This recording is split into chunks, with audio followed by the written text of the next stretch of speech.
Welcome to our witnesses. I want to just make a quick note that struck me when I was looking at the background of each of you this morning and what you'll contribute. The 5 witnesses today who will discuss rural and remote energy, they come from 5 different time zones across the country. We used to have 5 in the state of Alaska, but we decided to be more efficient, and we're down to just now 2. But we have folks from 5 different time zones. So it's a group that can cover a lot of ground, both literally and figuratively. Robert, Mr. Venables, I don't even think the sun's up in Juneau yet. Hopefully it'll be a good day there. But Mr. Lyons is from Washington State. Mr. Hardy joins us from Montana. Mr. Greek, North Dakota. And Ms. Plowfield is representing home court here on Eastern Time. This diversity is a reminder that we have rural and remote communities all over the United States. And we're here today to focus on their energy challenges and opportunities in the hopes of moving the ball forward on more affordable, more reliable, and increasingly clean energy for all of them. Now, depending on the definition of rural that you adopt, anywhere from 15 to 20% of our nation's population lives in a rural area. According to the U.S. Census Bureau, that totaled 60 million people as of December 2016, with nearly 75% of our national landmass considered rural. In Alaska, we paint a pretty extreme picture. We say it's a beautiful picture, but when it comes to rural, it's more than rural, it's bush, and rural takes on truly a different connotation. We have 234 communities that are outside of our rail belt area. This is an area that is a road system up, down, kind of in a triangle. But outside of that rail belt, we have somewhere between, we've got these communities that comprise maybe 20 people. Some of the largest communities that are off rail belt are about 8,000 people, so very small populations. Just over 3/4 of those communities are not accessible by road or the marine highway system or ferry system. So when you put it in context, about 80% of the communities in the state of Alaska are not connected by what folks down here would just assume you have to be connected by road, because if you're not connected by road, how do you get anywhere? How do you do anything? Well, it makes things just a little bit more expensive, a little bit more complicated. By one measure, rural Alaskans pay more than twice as much to heat their homes than folks in the lower 48. Electric rates are so high that the state has implemented what we call a power cost equalization program. This helps subsidize energy costs. We have discussions all the time about, well, what do you pay in the community of Haines for your energy? And the discussion is not so straightforward, because if you're residential, and I don't think Haines necessarily is, are they available for PCE? Okay, so if you're residential, your rate is going to be able to be subsidized through power cost equalization. If you're a commercial entity, the little barbershop, you don't have that. So you can be looking at some pretty considerable differentials in terms of your rates. We've got just under 200 PCE eligible communities. Their average residential rate is 58 cents a kilowatt hour. Now you compare that to, like Vermont, I understand it's about 15 cents a kilowatt hour. And so what you have is you have these communities that are relying on costly diesel fuel for heat, for electricity. The cost of the energy carries over to everything else that they do. And it's not just for those that are off the road system. I met with folks this week about what we call our road belt area. And within that road belt area, these systems are not connected necessarily to one another. Little community of Chitna is paying over $1 a kilowatt hour, and they're on the road system. Communities like this are just not sustainable, and I think we recognize that. In Alaska, Montana, Hawaii, North Dakota, any number of our states, too many people are living on the edge of what Senator Tim Scott and I call energy insecurity. There's real trouble in too many households when already expensive energy bills just keep piling up. I've told the story many times, but I was in a interior river community up off of the Yukon River, having a little town hall meeting. A woman came up to me. She has an infant in her arms that she was providing foster care for, and she gave me a receipt, and it was a receipt for $50 for 5 gallons of home heating fuel. And she said, I had to make a decision as to whether or not I was going to buy heating fuel to keep the house warm, or whether I could afford to buy baby formula for the baby. And she says, I'm just going to have to stretch the baby formula because it's too cold right now in Antioch. And, you know, you look at that, and I carried that receipt around. I still have that receipt because it's a powerful reminder of the trade-offs that far too often our families have to make. Now, where there's a challenge, there's also opportunity, and that's part of the reason why we're seeing innovation to bring costs down in many of our rural and remote areas, often by adding locally available resources such as hydropower, wind, geothermal, or woody biomass onto our microgrids. I think we all recognize that rural energy is a priority for so many members on this committee. I think we all recognize how important it is to tackle the challenges that these Americans face through smart, effective policies. And that's why so many of us support the state energy, the LIHEAP, and the weatherization assistance programs. I think we know full well the imperative of these programs for so many families. And it's why so many of us are working on legislation to boost and improve rural energy systems, and those include the broad bipartisan energy bill pending on the Senate calendar. Senator Cantwell and I are committed still to advancing this. We've worked hard on this as a committee, and I think those provisions will benefit our remote communities. One specific example of that in our energy bill is the effort to open DOE's loan guarantee program to the states to help provide financing for a larger number of small projects that would otherwise not be considered. So again, I thank our witnesses for being here this morning. I know you've all come from far places. I appreciate the perspectives that you will lend to the committee, and appreciate your time with that. Thank you, Mr. Venables, for putting that into context and reminding us all that when we work with our kids early on, allow them to view the energy solutions not as what we have today, but what we can be doing tomorrow. And I think the outlook is pretty good for us. A lot of innovation going on. I'm going to start off the questions here, some pretty quick ones, hopefully for you, Ms. Plowfield. You mentioned the fact that within the Office of Indian Energy, you're a small office, but you know you're working on good things, and I recognize that you're small, but I also recognize that we are really, really small in Alaska. We've had this conversation before. I had received a commitment from the previous administration that we would double the size of the Indian Energy Office in Alaska. We would go from 1 to 2. We actually wanted 3, but we weren't successful with that. Now, I understand that commitments made in the prior administration don't necessarily carry over, but my question to you is, what do you intend to do to make sure that the Office of Indian Energy is as effective as possible in the state of Alaska, given the very severe limitations that we have, and again, a lot of ground that we have to cover? I'm hoping that you're going to be able to come up to the state to visit with many of our tribes and understand what more can be done, but just very quickly what the plans are. Thank you, Senator. My plan for the office is to make it more effective as part of a broader plan of modernization efforts for the department as a whole. And as I mentioned in my opening statements in December, I did ask our team to rethink how we provide our technical assistance services, more effectively utilizing the provider networks localized. As you know, in 2016, we made grants to 7 Alaska entities to provide technical assistance, and we want to incorporate them. I've spoken to folks at the Denali Commission. I've spoken to folks at AEA about helping us with that, so that we're positioned to provide technical assistance locally and expand our capacity in that way. And I do appreciate, Senator, I understand the history and it's unfortunate that the prior secretary did not keep that promise. I can tell you that the Office of Indian Energy under this administration, we don't intend to make promises that we can't keep, and we look forward to working with you to continue to make our staff as effective as possible. Well, again, I would urge you to come up yourself so that you have that opportunity to gain that appreciation and understanding.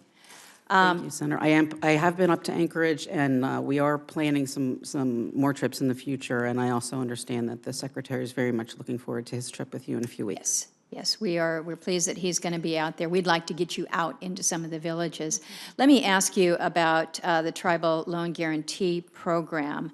You indicated that you've had some listening sessions already, and you're planning on doing some additional. Do you have any idea when and where you might have additional listening sessions? Thank you. Yes, we do. The first one that we had was out at the Reservation Economic Summit a few weeks ago in Las Vegas. It was very helpful. They got a lot of good feedback. The additional sessions planned are for actually next week in New Orleans at the Native American Finance Officers Association, and then NCAI is meeting in Kansas City. We have an upcoming Indian Country Energy Infrastructure Working Group in Albuquerque in May, and I've spoken to, coincidentally, folks from both ATNA and Antenna Chiefs that were in town this week for the AFN Alaska Day. I've asked for their input as to where and when the best place in Alaska, and it would be either probably in the fall at AFN or BIA, and obviously we would welcome the input from your office as the best time to do that. Well, I was going to suggest possibly AFN or the BIA Providers Conference, so we're all on the same track there, but I Yes. think that would be an ideal opportunity for that. Let me ask you one more question, and then I'll have a chance for a second round here for others. I mentioned the road belt and the fact that in some of these communities, the costs are just sky high. I believe you're familiar with this proposed road belt intertie project. It is aggressive in what they're trying to do because you're connecting about 30 different rural communities, all of which rely on diesel-generated microgrids. I mean, these are small, but if we can figure this out, it is substantial in terms of the opportunities for them. It's a big project, though. They're estimated it's about a $500 million project. But the first step to this is pretty modest. An updated engineer's report is estimated to require something more in the lines of $1 million. Given OIE's mission, given that your budget actually increased by a couple $1 million this year, are there any opportunities or any tools that OIE has where projects like the road belt intertie should be looking? I just met with these folks this week, and they're very keenly interested in moving quickly to get some movement on this engineer's report. Thank you, Senator. Yes, I actually met with Jason Hoke myself this week from the ATNA Intertribal Resource Commission. We had a very collaborative and productive meeting about what we can do. I do happen to have a map of the Road Belt Intertie project on the wall in my office. I have one right here. There you go. It's amazing, isn't it? And, you know, we were discussing, as you said, some of the gaps in the service there and what we could do. We're currently actually helping them with technical assistance. We're getting them connected to some subject matter experts to help them establish a tribal utility, and we agreed to continue these discussions in the future. My recollection is the estimate he gave me, and I will check on this, was $1.5 to $2 million for the study. And some of the options we were thinking about was what other groups we can get involved and have a group of folks that all put in some money because that is a significant amount. And although we do appreciate the extra $2 million that was in our budget this year. And if I can make one other point to your the issue of the high cost of electricity, I really appreciated what you said about it being a powerful reminder of the trade-offs. In your opening statement, you've talked to many more people up there than I have, but soon after I came on board the first AFN meeting, I always keep in the forefront of my mind a story from a woman, Jessica, in a rural Alaska village who talked about how she had to go out and pick extra berries and do extra fishing because they couldn't afford their grocery bill because she had to pay her mother's electricity bill. And between that and I also keep in the front of my mind on the high cost of energy issues is when you were kind enough to invite me to your office last fall and you showed me the picture of the laundry detergent that cost about $50. So I'm keenly aware of those issues and I keep them in the forefront of my mind as we're trying to solve these problems. Let's keep working together. Thank you. Thank you. Senator Cantwell. Couple more questions that I have, and I'd like to go to you, Mr. Venables. we talk about some of the policies here that can help really advance some of our more clean, more affordable energy solutions.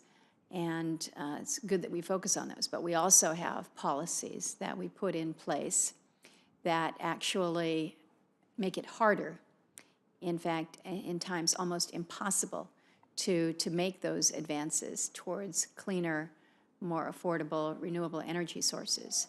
And in Southeast Alaska, we're blessed with extraordinary hydropower resources. We know that. We've got some great assets there.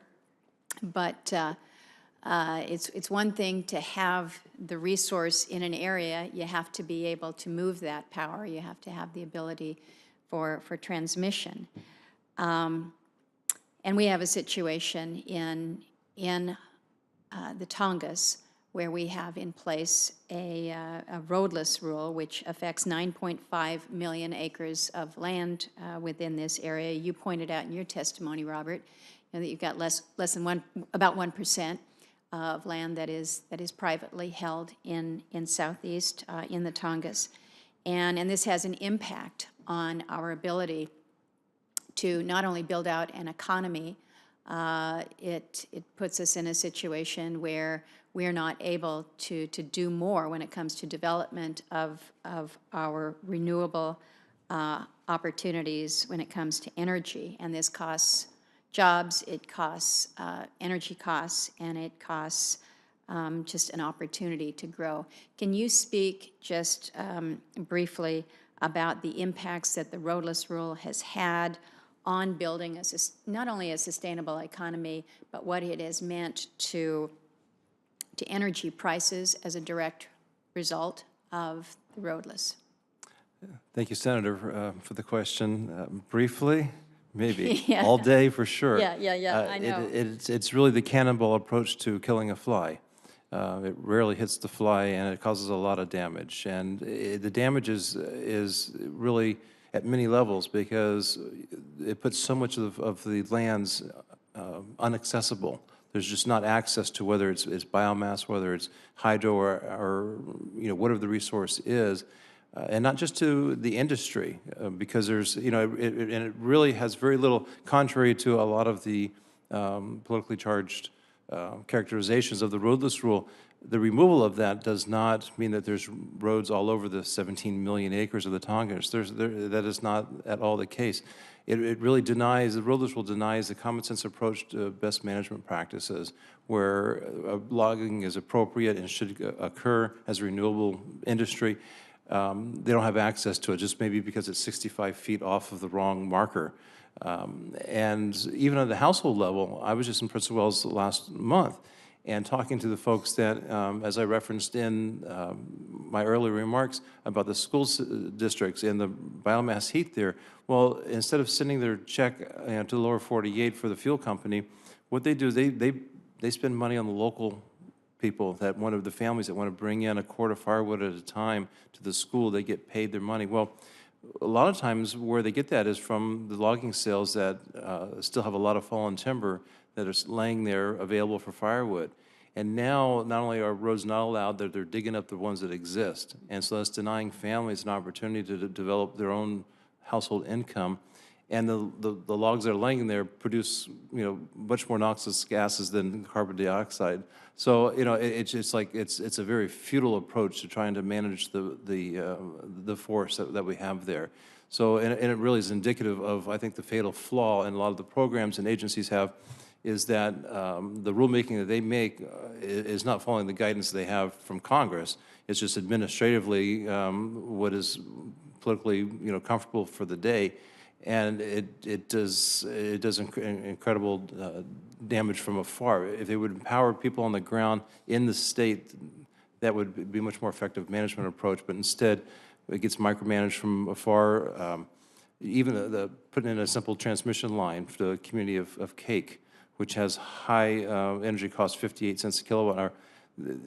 We were able to get it permitted, but because of all of the kaleidoscope of different land use designations and the rulemaking that goes into each different one, the cost of that, of constructing that, was going to be between 50 and 60 million dollars for just a small segment. It was only like 11 miles of new road that would have to be built. And so it just makes the project, you know, impossible to construct, and then they would mandate helicopter maintenance, which is impossible to maintain for a So when you community of think about 500. that, 50 to 60 million to construct for a 10, 11 It's, mile, yes, Senator, line. it's about 60 miles in total, but there's only about 11 miles of new road. 11 miles of new road, and the community of Cake is how many folks? 500. 500. Pretty tough to make something like that pencil out. And so the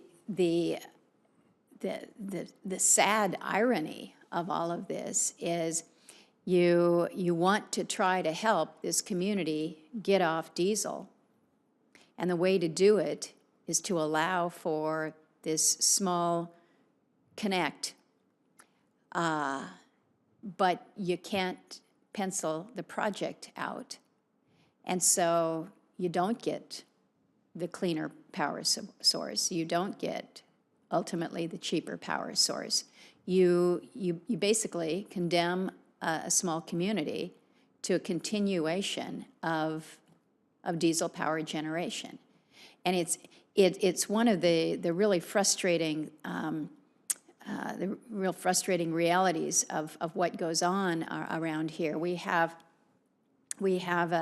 a push to say, well, you cannot put a road in a national forest to allow, whether it's for timber harvest or whether it is to allow for maintenance of a transmission line. And so in an effort to be environmentally pure and not cutting down a tree, we are condemning people to an energy reality that is dirty, is inefficient, is expensive, and is just wrong. So my question to you obviously was very purposeful. I think both of us could talk about this for a long while, but I think it's important to recognize that this is the roadless rule is not just about a timber harvest within the country's largest national forest. This is about communities that are part of this extraordinary area that have been held back from an economic perspective, held back from the ability to really have much of an economy if we cannot get them to better energy solutions. And it's not just the economy, but it's the ability to develop other resources that may be there, whether it's mineral opportunities or the like. So it is a challenge for us, and it's one that, as you know, we continue to work aggressively. I wanted to ask you another question, Robert, about some of the successes that we have seen. You mentioned change out for some of our schools, changing out from diesel boilers to our woody biomass alternatives, and some of the good things that we have seen there. What do you consider to be the biggest barriers to adding more efficiency solutions in the state? Where's our holdup right now? And I want Ms. Plowfield to be listening carefully here, because I think that we should be able to make some headway through the Office of Indian Energy. But where are we not doing as much as we need to be doing? Senator, thank you. You know, it tied right into the whole issue with the roadless rule and the impacts of, you know, of how federal policies are maintained. You know, the same applies for the opportunities for tribes to develop the alternatives for the energy. And a lot of the policies, and you know, with the extreme levels of turnover at a lot of the agencies and constrained budgets, it's hard for them to do other than find the most lowest common denominator within the comfort zone of administrating their programs. But the majority of projects that we have on the forefront right now in Southeast that would benefit the tribes are denied even eligibility to respond to the notice of funding that was referenced earlier in testimony, because either the land is not outright owned by the tribe, even though it's serving tribes, is serving tribal communities and members, and owned, serviced by a co-op that's primarily a tribal entity. It denies them an opportunity to attract the funding that they need to get. In one instance, in Angoon, the Kutsunubu folks there, they traded away a lot of their lands with the establishment of the Admiralty National Monument, federally owned, and in return they were given the rights to a hydro to develop for their community, which is desperately needed, because as a microgrid, there's no hope of getting any economic dispatch from some other place. There's no roads, there's no transmission line. Even if you look at a map, it shows a reserved for that project, but yet that land is Forest Service land. Mm-hmm. But they're not eligible, even though the community is 100% Tlingit. It's it's a tribal community. It's serving Indian country, but it's not considered Indian land. And now they do not have access to funds. So I think just pushing agencies, whether it's the Forest Service or DOE or whatever the federal agency is, to really look at the goals of their missions that they're statutorily enabled to do by law, to make some exceptions for some exceptional cases. Mm-hmm. Well, the example that you've given of Angoon is a pretty compelling one, and of course, in that community. I'm pretty sure that their costs are over 50 cents a kilowatt hour. Yeah. Yeah. Yes. Yeah. Mr. Lyons, let me ask you kind of a similar question in terms of barriers to doing more with what we have directed when it comes to weatherization and efficiencies. Because I believe, as you have cited, that there's still plenty of opportunity to do more. Is it just a matter of funding and resourcing? Or do you also see some policy initiatives that we need to kind of weed through or sort through that would allow us to do more on the efficiency and the weatherization side? Well, obviously, excuse me.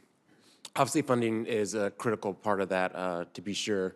But I think also there is the matter of regulation as well.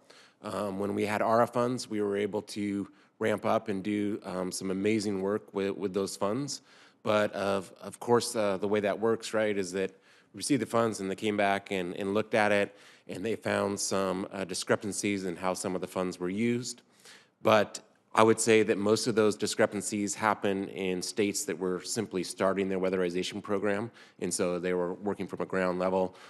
States like Alaska and Washington and Montana that have been doing weatherization for a long time had established programs, and our error rates and discrepancies were much lower, and I would say relatively insignificant.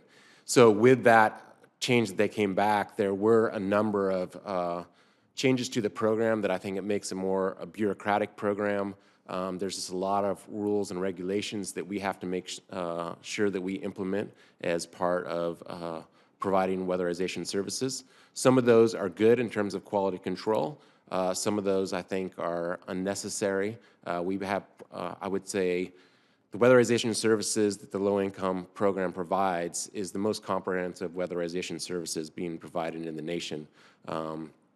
We have separate auditor and inspectors that look at every single project that we do, and so there is a lot of admin and program support that is required as part of the program, partly due to regulation. I would say the other thing, the barrier that we definitely have, as I mentioned earlier, is the ability to get trained workers, both in the terms of, from my side, actually auditing buildings, and then also the physical work to be able to do it. We have good training centers. I've been trained by people from Alaska, actually, that have their own unique weatherization issues, as you can imagine. But to get people actually into the workforce and pay them wages that makes it worthwhile over time. In Washington State, we have a unique situation in that we have a prevailing wage requirement on the part of the State Department, part of the state, but at the same time, they are not willing to create a prevailing wage category for weatherization. And so that's made the implementation of tracking prevailing wage in the weatherization industry extraordinarily difficult. Interesting. You know, I know certainly within Alaska, we had several of our tribes took lead with the weatherization training. I think it was Tlingit Haida was very involved with that, being the weatherization auditors, I guess it was the terminology. I would challenge all of you, and certainly for those that are part of our co-ops. You know, we're doing a lot of just focus, working with the administration and the agencies on trying to identify those regulations that may be redundant or just outdated, unnecessary, considered to be unduly burdensome. We're trying to move through some of the things that are holding us back. And I think particularly when it comes to rural energy and the opportunities there, you mentioned, I think both Mr. Greek and Mr. Hardy mentioned the vegetation issues that we have been working on. We've made some good headway there. It was reflected in the omnibus bill. So things like this, I think we can look to, and we can say we can make some headway there. But if there are areas where within your region, in the areas that you're working, where you've got some good suggestions for us that we can share with the different agencies in terms of how we can do more by just kind of cutting through some of the clutter of the regulation. It's not that we're trying to eliminate a permitting process. It's not that we're trying to avoid environmental process, but I think we recognize that there are efficiencies that we can gain if we look for them, and you all are in a much better position to help us identify what those are, because you are living with them day in and day out. So I would invite you to stay in touch with the committee here in providing us your feedback in these areas as we move forward. But you've given us good information here today. It puts an important perspective on the reality of energy and how our energy assets are distributed. I think the reality is that much of what is generated, where we get our power from, it comes from rural America, and we just got to get it to the folks that want to live in places like Washington, D.C. And so you are where it's all happening, and we appreciate that a great deal. But oftentimes it seems that where the resource comes from often bears most of the burden, in the sense that we're still paying a high cost. We might not see the full benefit play out. And so making sure that we're doing right by our rural communities, by our families who are part of rural America. Let's make our energy system a more equitable system, and appreciate the efforts that you are doing in that regard.